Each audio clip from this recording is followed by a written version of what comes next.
নমস্কাৰ সকলোকে আকৌ আমি দ্বিতীয়টো ভিডিঅ'লৈ স্বাগতম জনাইছোঁ। আজি মহাশিৱৰাত্ৰি, লগতে সকলোকে মহাশিৱৰাত্ৰিৰ শুভেচ্ছা জ্ঞাপন কৰিছোঁ। আজি আমি যোৱাটো ভিডিঅ'ত আপোনালোকক দেখুৱাইছিলোঁ যে বাৰ্থ চাৰ্ট কেনেকৈ উলিওৱা হয়, লছৰ গীত কেনেকৈ ফিল আপ কৰা হয়, সেইখিনি আগৰ ভিডিঅ'ত দেখুওৱা হ'ল। আৰু লছৰ গীতৰ প্ৰতিটো সংখ্যাৰ মিনিং সেইখিনি কোৱা হ'ল আগৰ ভিডিঅ'ত। আজি মই জনাম যে ড্ৰাইভাৰ নম্বৰ বা মূলাং নম্বৰ 1 তাৰ বিষয়ে মই আজি কওঁ। ভিডিঅ'ত মই আপোনালোকক জনাইছিলোঁ যে যিটো ড্ৰাইভাৰ নম্বৰ, এই প্ৰথম বাৰ্থ চাৰ্টৰ যিকেইটা প্ৰথম দুটা ডিজিট, যিকেইটা প্লাছ কৰি যিটো ছিংগুল ডিজিট ওলাব, সেই সংখ্যাটোৱে হৈছে এজন মানুহৰ মূলাং বা ড্ৰাইভাৰ নম্বৰ বুলি কোৱা হয়। আজি মই ক'ম যে আপোনালোকক ড্ৰাইভাৰ নম্বৰ 1 বা মূলাং 1 সেই ব্যক্তিসকলৰ স্বভাৱ কেনেকুৱা হ'ব। যিসকল ব্যক্তিৰ ডেট অফ বাৰ্থ 1, 10, 19 বা 28, তেওঁলোক এক মূলাং নম্বৰ, তেওঁলোক এক মূলাং নম্বৰৰ অধিকাৰী হয়।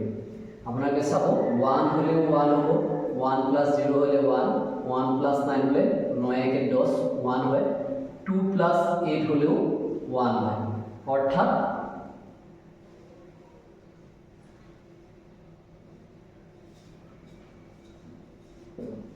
ওৱান হৈছে আউটপুট আৰু ইনপুট। আপুনি 1 দিলেও এইটো ইনপুট যদি আমি 1ও থাকে তেতিয়াও 1 হ'ব, যদি 10ও থাকে ইনপুট তেতিয়াও 1 হ'ব, 19 থাকিলেও 1 হ'ব, আৰু 28 ইনপুট হ'লেও আমাৰ আউটপুটটো 1 হ'ব। আৰু মই আপোনালোকক কৈছোঁ, মই যি ধৰণে আপোনালোকক নিউমাৰলজি শিকাম, হয়তো আপোনালোকে বহুত ধৰণৰ তেনেকুৱা ভিডিঅ' যদি আপোনালোকে চাৰ্চ কৰে তেনেকুৱা ভিডিঅ' নাপাব। কাৰণ মই যথেষ্ট ইয়াৰ ওপৰত ৰিচাৰ্চ কৰিছোঁ আৰু তাৰ ওপৰত ভিত্তি কৰি আপোনালোকক এই ভিডিঅ' আপোনালোকৰ আগত উপস্থাপন কৰিছোঁ। আৰু মই ভাবোঁ যে আপোনালোকে এই নিউমাৰলজি এইখিনি শিকাৰ পিছত আৰু আপোনালোকৰ কোনো খুঁটি নাতি থাকি যাব নালাগে। আৰু এতিয়া কথা হ'ল যে এই 1ৰ ব্যক্তিসকলৰ স্বভাৱ কেনেকুৱা হ'ব। 1ৰ ব্যক্তিসকল সদায় তেওঁলোকৰ লিডাৰশ্বিপ কোৱালিটি ভাল হ'ব, এগ্ৰেশ্যন থাকিব কথাত, অথৰিটি থাকিব কথাত, পায়নিয়াৰ হ'ব, ৰয়েল হ'ব, ইগ' থাকিব, কেতিয়াবা শ্বৰ্ট টেম্পাৰো দেখা পোৱা যাব। কাৰণ এই লিডাৰশ্বিপ কোৱালিটিৰ কাৰণে তেওঁলোকৰ মাজত সেই শ্বৰ্ট টেম্পাৰ কোৱালিটিও আহি যায়। তেওঁলোকৰ কনফিডেঞ্চ লেভেল ভাল হ'ব, তেওঁলোকে কেতিয়াবা কুইক ডিচিশ্যন ল'ব। তেনেকুৱা ধৰণৰ কোৱালিটি 1ৰ ব্যক্তিসকলৰ মাজত থাকিব। এতিয়া কথা হ'ল, প্ৰতিটো 1 চক 1 হৈও 1 হৈছে, 10 হৈও 1 হৈছে, 19 হৈও 1 হৈছে, 28 হৈও 1 হৈছে, কিন্তু প্ৰতিটো 1ৰ ভেৰিয়েশ্যন থাকিব। ইয়াত কথাটো হৈছে কি যে এই 1 মিন কি সূৰ্য, তেওঁ কোৱালিটি বেলেগ হ'ব। 1 আৰু 0 হৈ তেওঁ সূৰ্য আগত আছে, তেওঁ কোৱালিটি অলপ বেলেগ হ'ব। 1, 9 হৈ যিটো হ'ব, আগত ৰজা পিছত সেনাপতি, সেইকাৰণে তেওঁৰ কোৱালিটি বেলেগ হ'ব। আগত ৰাণী 2 হৈছে চন্দ্ৰমা আৰু পিছত শনি, তেওঁৰ কোৱালিটি অলপ বেলেগ হ'ব। এতিয়া পৰা দেখা যায় যে যিসকল ব্যক্তি 28 হৈ 1 হৈছে, তেওঁলোকে জীৱনত কিবা বস্তু ষ্ট্ৰাগল কৰিলেহে পায়, বিনা ষ্ট্ৰাগলত তেওঁলোকে একো নাপায়। তেনেদৰে যিসকল ব্যক্তি 1, 9 হৈ হৈছে, তেওঁলোকৰ ছাকচেছটো অলপ সহজতে হয়। এতিয়া মই এই দুটাক এণ্টি নম্বৰ বুলি কয়, 2 আৰু 8 শত্ৰু এণ্টি নম্বৰ। সেই কথা মই আগলৈ আপোনালোকক জনাম, কোনবোৰ নম্বৰ এণ্টি নম্বৰ, কোনবোৰ ফ্ৰেণ্ড নম্বৰ, সেই এখন লিষ্ট থাকিব, সেই লিষ্টৰ মতে আপোনালোকক জনাম।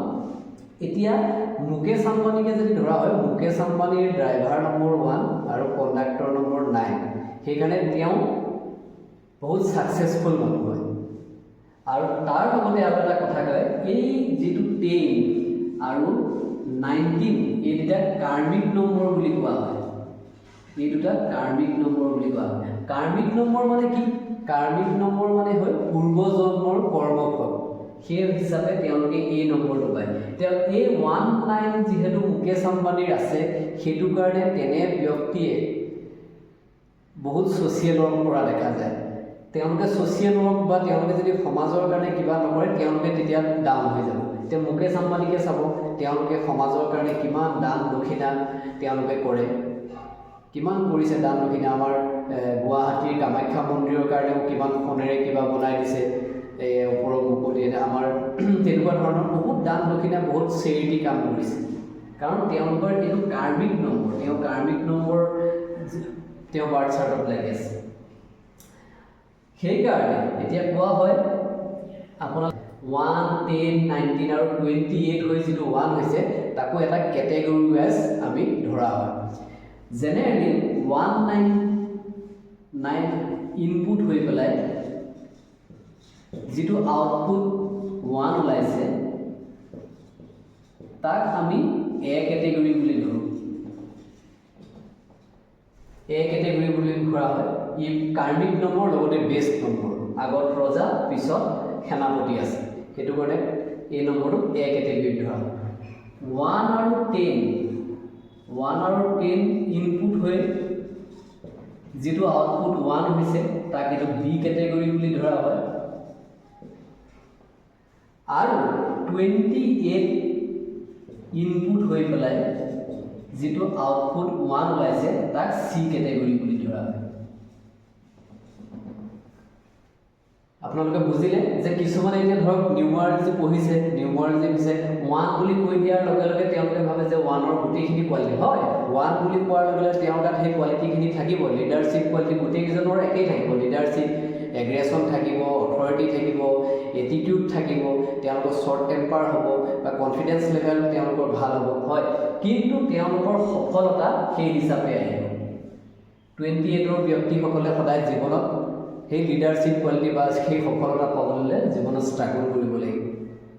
আপোনালোকে হয়তো আজি এই মূলাংক নম্বৰ 1ৰ বিষয়ে আজি আপোনালোকে বুজিলে, যে মই যিমানখিনি পাৰোঁ মোৰ ফালৰ পৰা মই আপোনালোকক বুজাবলৈ চেষ্টা কৰিলোঁ। মই ভাবোঁ যে আপোনালোকৰ কনচেপ্ট ক্লিয়াৰ হ'বলৈ হ'লে এই কথাখিনি প্ৰথম জানি ল'ব লাগিব। সেইটো কাৰণে মই আজি প্ৰথমতে আপোনাক দেখুৱালোঁ যে ডেট অফ বাৰ্থৰ যিসকল ব্যক্তিৰ জন্ম তাৰিখ 1, 10, 19 বা 28 তাৰিখে তেওঁলোকৰ জন্ম, সেইসকল ব্যক্তি 1ৰ ব্যক্তি হ'ব তেওঁলোক, আৰু 1ৰ ব্যক্তিসকলৰ স্বভাৱ কেনেকুৱা হ'ব সেই কথা আজি আপোনালোকক এই ভিডিঅ'ৰ মাধ্যমত জনালোঁ। আৰু এইধৰণে 1ৰ পৰা 9লৈকে যিটো সংখ্যা থাকে আমাৰ, সেই প্ৰথম 1ৰ পৰা আমি 9লৈকে সেই কথাখিনি আমি প্ৰথমতে ভালদৰে জানিব লাগিব। কাক কাৰ্মিক নম্বৰ বুলি কোৱা হয়। নেক্সট ভিডিঅ'ত আমি মূলাংক নম্বৰ 2 বা ড্ৰাইভাৰ নম্বৰ 2ৰ বিষয়ে ক'ম। আৰু বেছি দীঘলীয়া নকৰোঁ ভিডিঅ'টো, কাৰণ মানুহে বহুত দীঘলীয়া ভিডিঅ' চাই ভাল নাপায়। তাতে আজি মহাশিৱৰাত্ৰিয়ে সকলোকে শিৱৰাত্ৰিৰ শুভেচ্ছা জ্ঞাপন কৰিলোঁ। ভাবিলোঁ এই শিৱৰাত্ৰিৰ মাজতে এটা শ্বৰ্টকৈ ভিডিঅ' বনাওঁ। ধন্যবাদ।